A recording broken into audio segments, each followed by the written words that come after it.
Peer pressure is when you do something because you want to feel accepted by your friends. And while peer pressure can be both positive or negative, it is usually the negative side of peer pressure that makes headlines. In fact, peer pressure has the strange ability to cause people to do things they know are not right. Your mission for the following task is to give step-by-step advice on how to overcome negative peer pressure.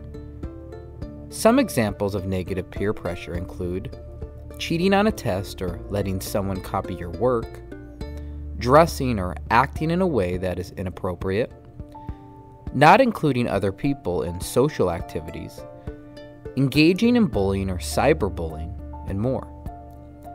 When you give your advice, be sure you use sequence words. These include first, next, then, after that, finally. So once again, your task is to give step-by-step advice on how to overcome negative peer pressure. And be sure you use sequence words when giving your advice.